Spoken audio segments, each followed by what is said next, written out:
ปีหลวงนะอุทิศบุญกุศลนี้ให้กับเทวดาทั้งหลายด้วยนะในดูแลเมืองเชียงดาวเพื่อจะทำบุญใหญ่เติมบุญให้กับเมืองเชียงดาวนะซึ่งพูดง่ายๆว่าเรามีเมืองนี้อยู่ได้ก็เพราะว่าเราได้กรุณาพระมหากรุณาธิคุณของกษัตริย์ไทยนะก็มีพระนเรศวรมหาราชของเราที่ได้นะดูแลบ้านเมืองนะ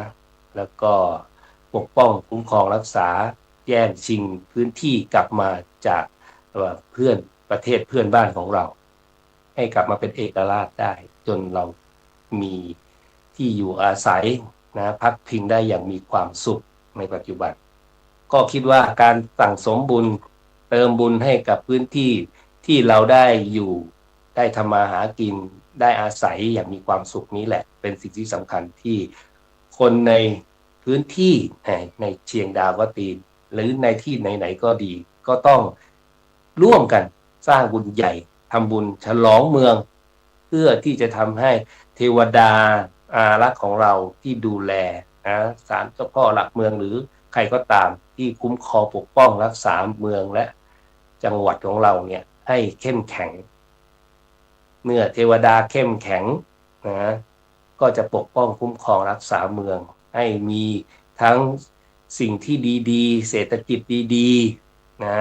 ผู้คนดีๆเข้ามาแล้วก็เมืองก็จะมีความอุดมสมบูรณ์แล้วก็จะทำให้เศรษฐกิจการค้าต่างๆนะพุทธศาสนานะทุกอย่างเจริญรุ่งเรืองไปหมดเลย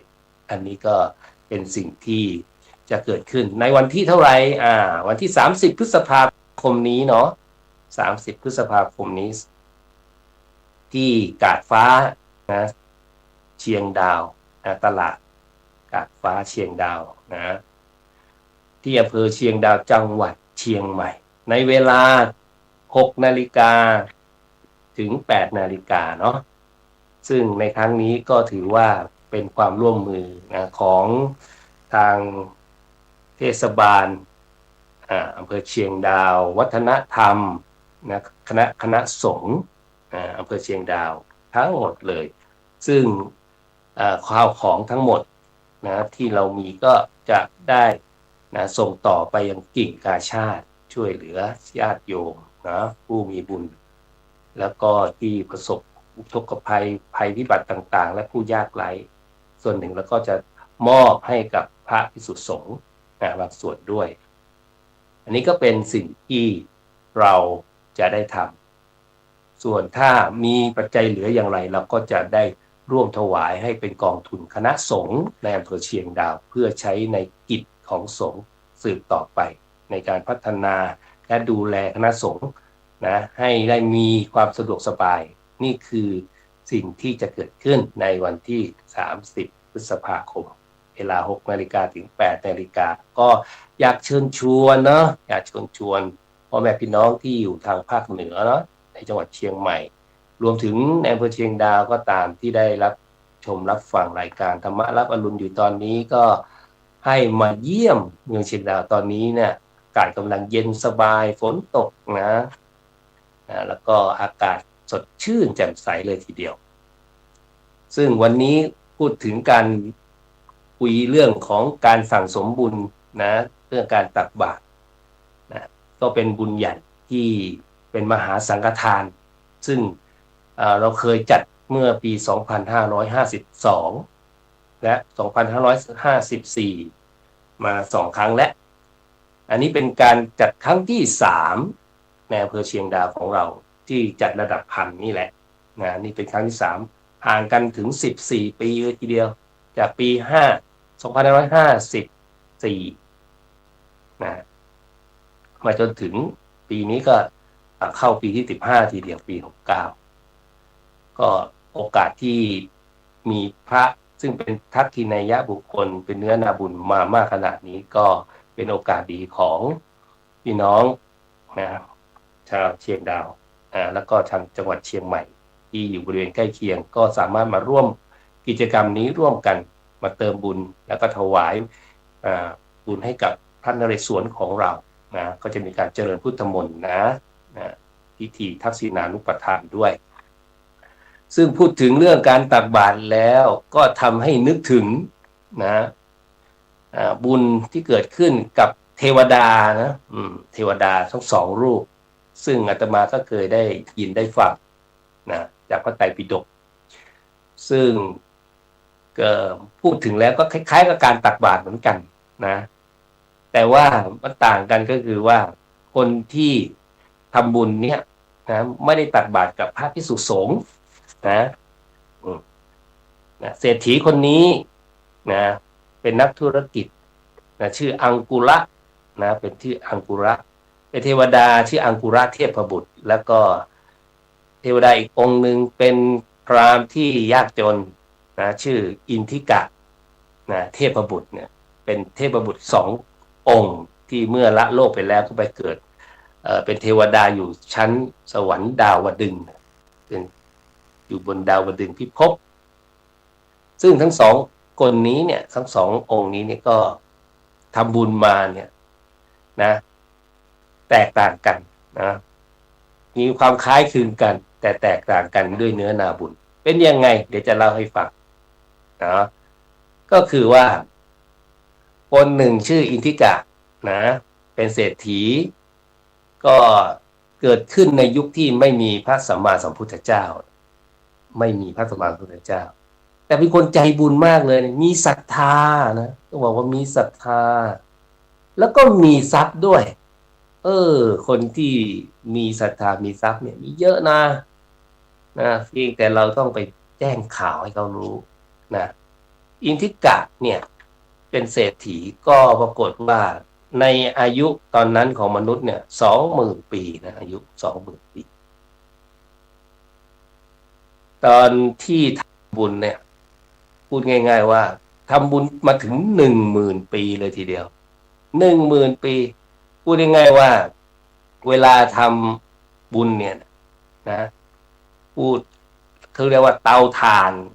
นะหม้อไหกระมังโอ้โหยาว12 โยชน์นะความยาวบอกว่ายาวมากนะใช้คนนี่เป็นหมื่นคนเลยนะหุงหาอาหารเนี่ยเพราะฉะนั้นไม่ใช่ทำบุญแบบง่ายเล็กๆเลยนะเลี้ยงคนยากคนจนนะตลอด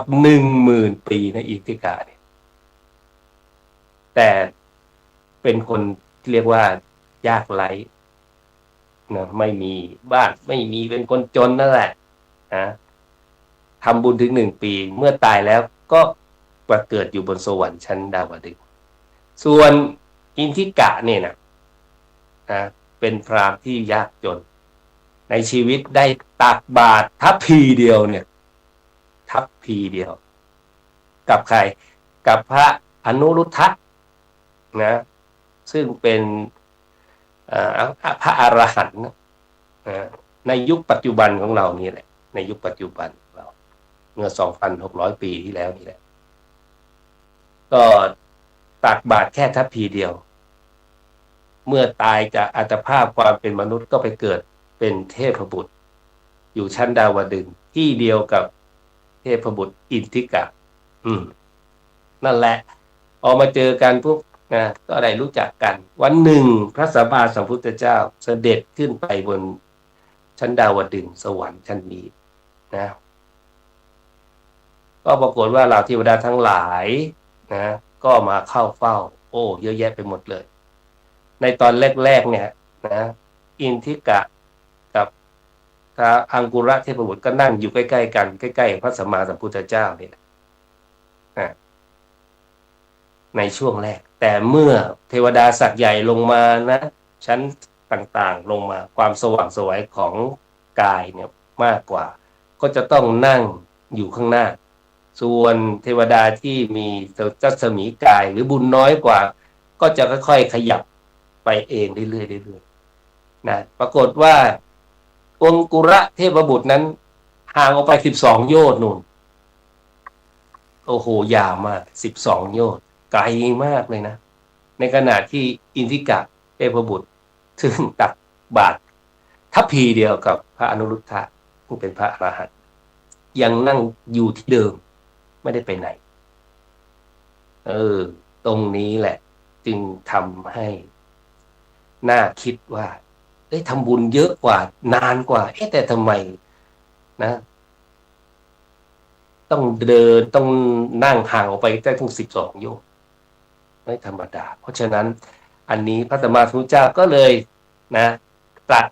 นะคุยกับอังคุระเทพบุตรด้วยพุทธานุภาพนะยาวขนาดนั้นแต่ว่า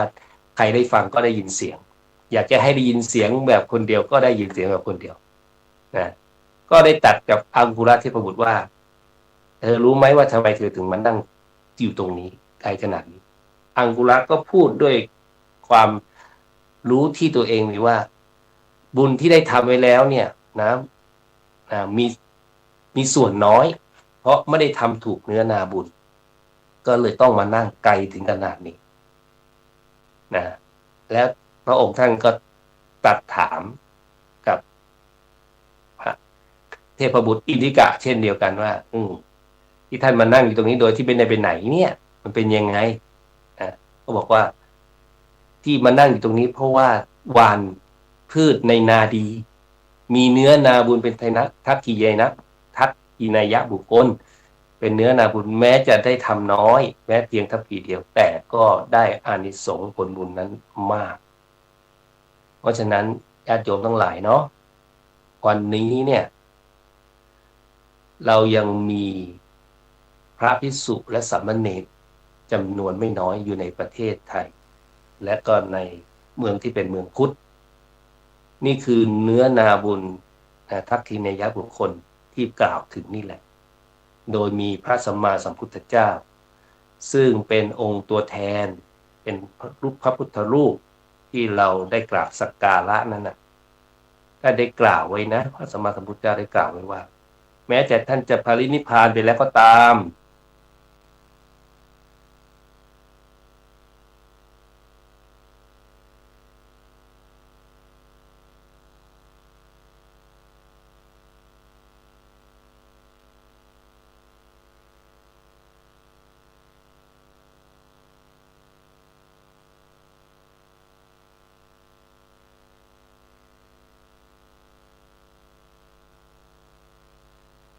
ถ้ายังจิตให้เลื่อมใสและศรัทธา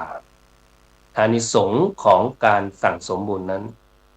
เท่ากับการที่พระองค์ยังทรงพระชนชีพอยู่นี่ก็คือสิ่งที่พระองค์ได้ตรัสไว้นะให้กับพุทธบริษัท4ได้รับรู้ยังจิตให้เลื่อมใสทำยังไงก็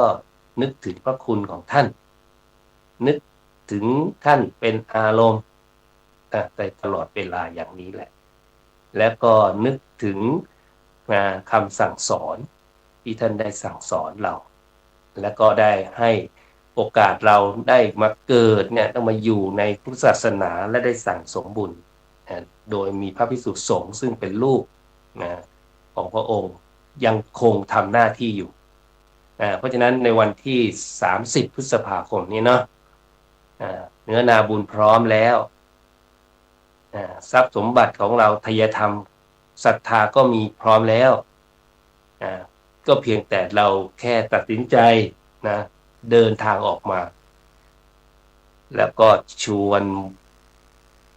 บุคคลอันเป็นที่รักของเราเนาะญาติโยมพ่อแม่พี่น้องนะมาร่วมในมหากุศลอันยิ่งใหญ่ในการฉลองเมืองเชียงดาวในครั้งนี้ถือว่าเปลี่ยนบรรยากาศมาท่องเที่ยวก็ได้ใครที่รับชมรับฟังในการก็มาเที่ยวเมืองเชียงดาวสวยงามอย่างไรมีสถานที่หลายที่เนาะที่น่าสนใจนะในวันที่30ก็จะมีการเดินเข้าถ้ำเชียงดาวด้วยนะในช่วงค่ำจะเป็นพิธีมันเป็นงานประเพณีและเป็นวัฒนธรรมของทางเชียงดาวในช่วงเย็นก็จะมีการเดินเข้าถ้ำนะจากวัดแม่อีดนะเดินทางเข้าไปที่วัดถ้ำเชียงดาวจะมีคนเป็นพันคนเลยทีเดียวใครที่อยากจะมาทำกิจกรรมบุญนี้ก็เรียนเชิญเนาะซึ่งระหว่างทางก็จะมีโยมมาถวายปานะเลี้ยงปานะทั้งพระทั้งโยมเต็มถนนไปหมดเลยซึ่งดูแล้วก็ปลื้มอกปลื้มใจเนาะ เราก็จะได้มาเที่ยวถ้ำเชียงดาวซึ่งสวยงามนะหอมอากาศเย็นสดชื่นนี่ก็เป็นอีกงานแล้วก็จะได้มีส่วนในการที่จะได้เรียกว่าถวายพระป่านะในวันนั้นด้วยในวัดถ้ำเชียงดาวซึ่ง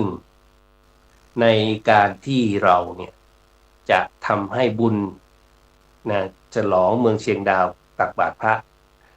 1,118 รูปในครั้งนี้ให้เป็นบุญใหญ่ให้เกิดพระอานิสงส์มากๆในปัจจุบันและในอนาคตอาตมาก็อยากจะให้หลักวิชา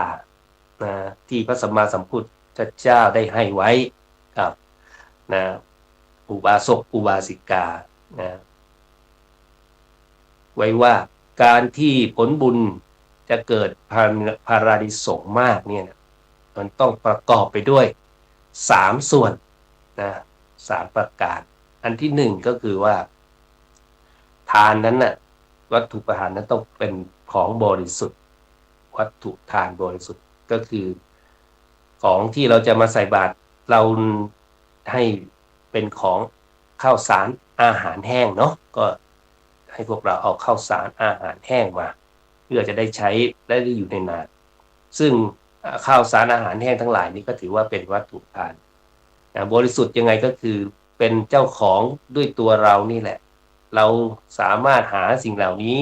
มาทำทานได้ด้วยความบริสุทธิ์สุจริตไม่ได้ไปลักไปขโมยใครเข้ามานี่แหละนะแม้จะไม่มากนะแต่มัน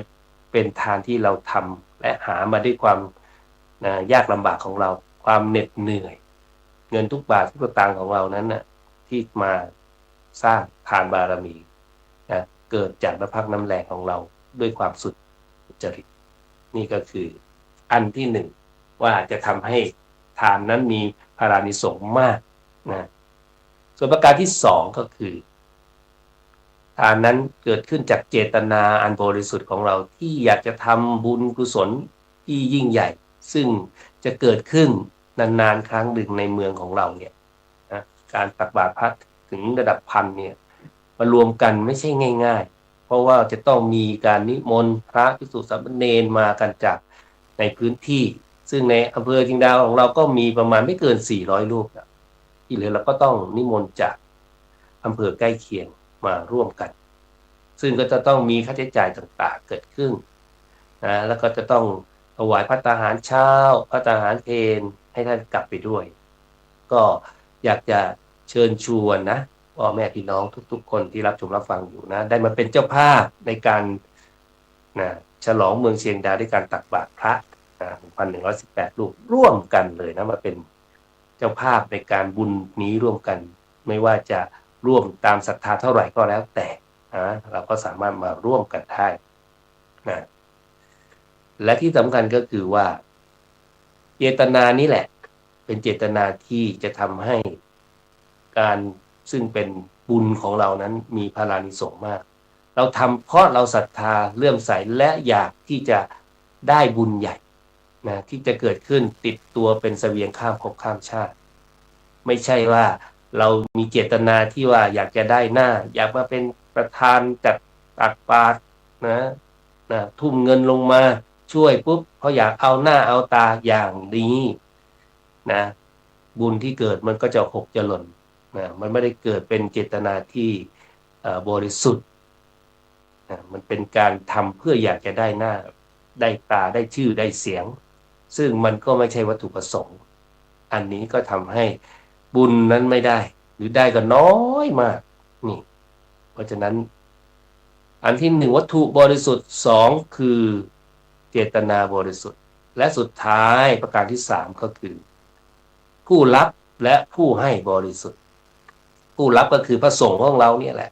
ศีล227สามเณรก็สามเณรก็ศีล10มารับบุญกุศลเป็นผู้รับก็ถือว่าเป็นเนื้อนาบุญเป็นลูกพระพุทธเจ้านะปฏิบัติดีปฏิบัติชอบสวดมนต์นั่งสมาธิแต่เมตตาอุทิศบุญกุศลบุญทุกบุญโดยเฉพาะแต่ละรูปก็ไปที่งานวันคุ้มครองโลกมาก็ถือว่าเป็นบุญใหญ่นะเป็นเนื้อนาบุญมาแล้วก็มารวมกันที่นี่เจ้าคณะอำเภอที่ ที่ปรึกษาเจ้าคณะจังหวัดเชียงใหม่หลวงพ่อพระครูบุรีตารการนุรักษ์นะพระครูเจ้าคณะอำเภอรองเจ้าคณะอำเภอต่างๆก็จะมาเป็นเนื้อนาบุญให้โดยที่พระครูบุรีตารการนุรักษ์ก็จะเป็นประธานสงฆ์นะเป็นที่ปรึกษาเจ้าคณะจังหวัดเชียงใหม่วัดอินทารามเนาะแล้วก็เจ้าคณะตำบลทุกตำบลเลยนะพระสังฆาธิการทุกรูปอันนี้ก็เป็นเนื้อนาบุญที่จะมาเป็นผู้รับนะในบุญอันนี้ให้กับเราส่วนผู้ให้ก็คือพวกเรานั่นแหละนะผู้ให้เรามาก็จะมารับศีลนะ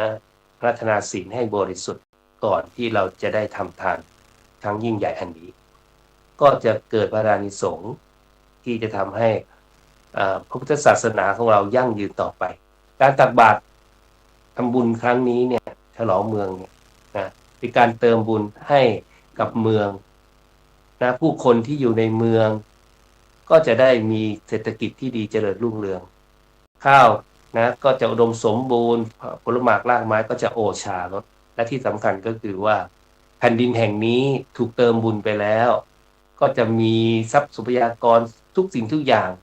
นะจะเจริญงอกงามอุดมสมบูรณ์ไปหมดอากาศก็จะเย็นสดชื่นสบายนะเป็นตัปปายะ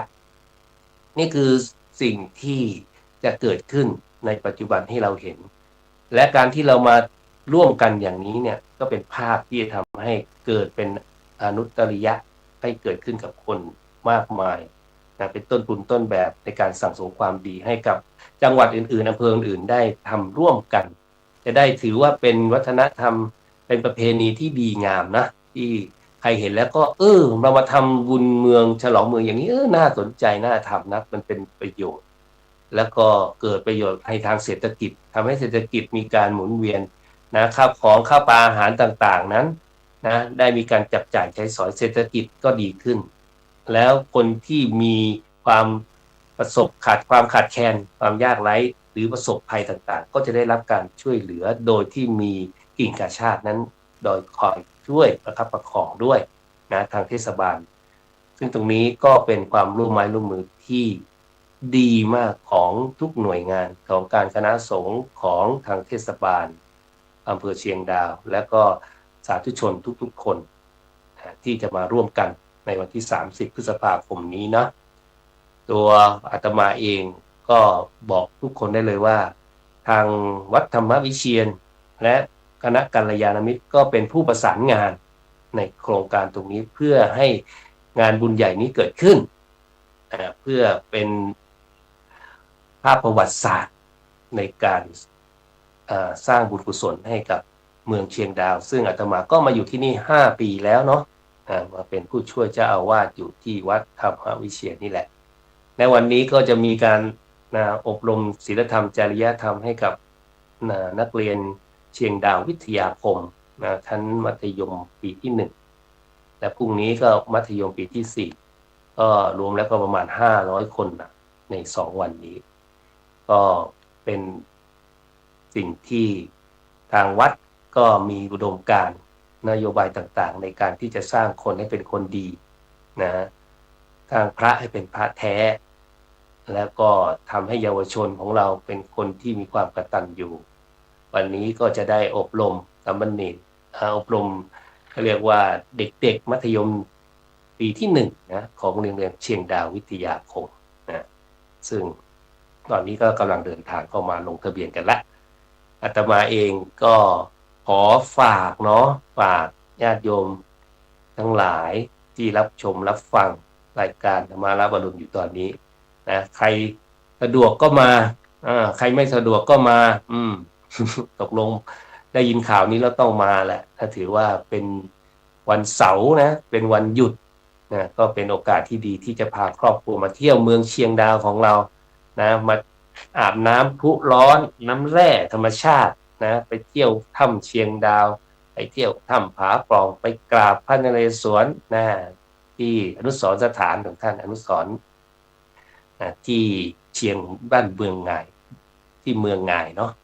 สถูปพระนเรศวรไปเที่ยวเขาเรียกว่าสถานที่ ท่องเที่ยวที่อยู่ที่สถูปก็จะมีกำแพงเมืองจำลองนะเป็นสถานที่เก็บอาวุธอะไรต่างๆก็เราไปดูกันมีความสุขสนุกสนานกัน